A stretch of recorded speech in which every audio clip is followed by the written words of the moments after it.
7:23 now. This is June is Stroke Month across the country, as a matter of fact. Joining us this morning, Ian Joyner is here from the Heart and Stroke Foundation of Canada. Hi, Ian. How are you? Great, thanks. Good to have you here. Stroke Month doesn't mean it's a good month to have a stroke. That's not the whole idea.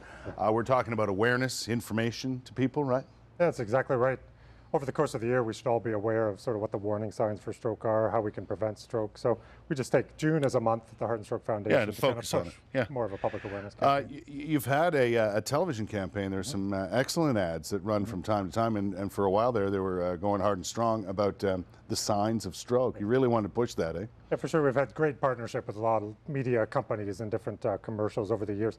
Really, you want people to be aware of what a stroke looks like when it's happening and get medical emergency right away. Is there a certain age where a stroke can occur more than others, like the older you get?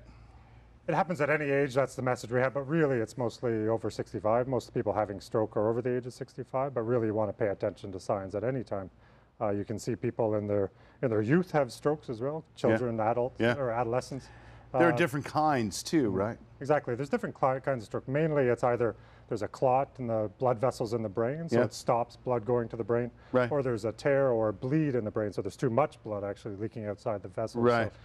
So because of those two different kinds, they have very different treatments and very different outcomes. So you want to get to the hospital as quickly as possible by calling 911. You've done recently a survey, pretty big survey, right, of Canadians across the country. Yeah, for sure. We did a poll a couple of months ago to use for this Stroke Month awareness campaign, and we asked Canadians across the country some questions about stroke. What did you find? I think the most surprising thing for me was about 1 in 2, 50% of Canadians actually know a close friend or family member that have had a stroke. To really? Us, 50%? We knew that, but it was interesting to see in the polling data. And the new information we found, we asked people, have you directly taken care of someone who's had a stroke? And about 20%, 1 in 5 Canadians have actually directly taken care of someone who's had a stroke in their home or another facility. There used to be a time, Ian, where a stroke was almost always fatal, it seemed, and then there was a time that a stroke meant you were completely debilitated for the rest of your life. It doesn't mean that anymore. That's right. Again, the best stroke is one that you've prevented, so it's always important to do prevention.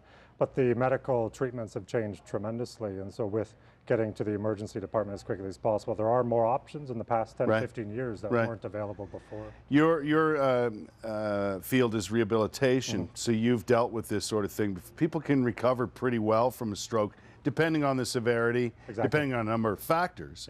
But there is the ability to recover to a great degree, correct? Exactly, and that's one of the questions we asked in the poll was, do you think you can recover after a stroke? And some strokes are fatal, but it's an increasingly small amount. So that means more people are living with the effects of stroke. So challenges walking or talking or even thinking and communicating and expressing their voices. Have you discovered that you can rehab people to a certain degree more than we ever thought we could? Sure. I think originally we thought, let's give people some rest and slowly get them back in activity. But some of the most recent research is saying, let's get people doing more rehab right away. More active. More active. So then it doesn't matter where it happens. It can happen in a specialized rehab hospital like here in Ottawa, or it can actually happen in the home or the community setting. The key is to get people moving, recovering. Rehabilitation is key. I know the Heart and Stroke Foundation does a lot of fundraising to do research, and that research is also key. So if someone comes knocking on your door or a friend is involved in an event to raise money, it's money well spent. That's right. That's like many charities, we depend heavily on donations from the public and even from corporate partners and others. So it's very important that we continue to raise awareness, and we do that through the fundraising we do is to actually raise research.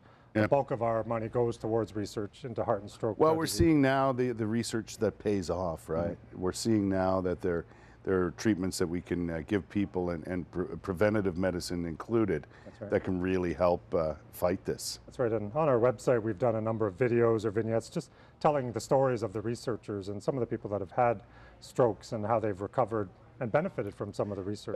That's heartandstroke.com? That's right. Yeah, go to that website and get more information about Stroke Month. But you know what, it's every day we should be thinking about these things and look for signs and that sort of. These videos will explain it to you. Ian, thanks for your time. Yeah, thank you very much. Appreciate it.